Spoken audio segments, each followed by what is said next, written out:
വിഴിഞ്ഞം അന്താരാഷ്ട്ര തുറമുഖത്ത് നിന്നുള്ള സമ്പൂർണ്ണ കയറ്റുമതി ഇറക്കുമതി പ്രവർത്തനങ്ങൾക്ക് തുടക്കം.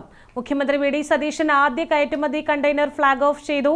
ലോകത്തിലേക്കുള്ള കേരളത്തിന്റെ വികസന കവാടം തുറന്നുവെന്ന് അദ്ദേഹം പറഞ്ഞു. ലോകത്തിന്റെ ഏത് തുറമുഖത്തേക്കും വിഴിഞ്ഞം അന്താരാഷ്ട്ര തുറമുഖം വഴി സാധനങ്ങൾ കയറ്റി അയക്കാൻ കഴിയുമെന്ന് മുഖ്യമന്ത്രി വി ഡി സതീശൻ. ഇന്ത്യയിലെ തന്നെ ഏറ്റവും മികച്ച ഓട്ടോമേറ്റഡ് സംവിധാനങ്ങളിലൊന്നാണ് വിഴിഞ്ഞത്തുള്ളത്.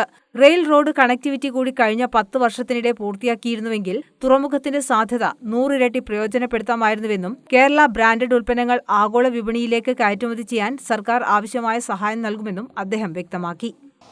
ഇതിനെ കേരളത്തിന്റെ വളർച്ചയ്ക്ക്, നാടിന്റെ വളർച്ചയ്ക്ക്, രാജ്യത്തിന്റെ വളർച്ചയ്ക്ക് എങ്ങനെ പ്രയോജനപ്പെടുത്തണം എന്നതാണ് നമ്മുടെ മുന്നിലുള്ള വെല്ലുവിളി. അദ്ദേഹം ഈ ഓപ്പറേഷൻസിനെ കുറിച്ചും അതിൻ്റെ അനന്തമായ സാധ്യതകളെക്കുറിച്ചുമെല്ലാം സംസാരിച്ചത് ഞാൻ ആവർത്തിക്കുന്നില്ല.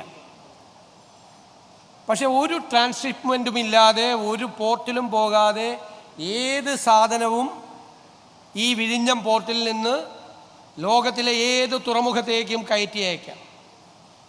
6 ഭൂഖണ്ഡങ്ങളിലെ നിരവധി രാജ്യങ്ങളിലെ 100 കണക്കിന് തുറമുഖങ്ങളിലേക്ക് ഇവിടെ നിന്ന് കയറ്റുമതിയും കുറച്ച് കഴിയുമ്പോൾ ഇറക്കുമതിയും ആരംഭിക്കും. നമുക്ക് ഇന്ത്യയിലെ തന്നെ നമ്പർ 1 ഓട്ടോമേറ്റഡ് സിസ്റ്റമാണ് വിഴിഞ്ഞത്തുള്ളത്. വിഴിഞ്ഞം തുറമുഖത്തു നിന്നുള്ള ആഭ്യന്തര കയറ്റുമതി ഇറക്കുമതി ഫ്ളാഗ് ഓഫ് ചെയ്യുന്നതിനോടൊപ്പം സംസ്ഥാന സർക്കാരിന്റെ വികസന പദ്ധതിയായ മിഷൻ സമുദ്രയും മുഖ്യമന്ത്രി പ്രഖ്യാപിച്ചു.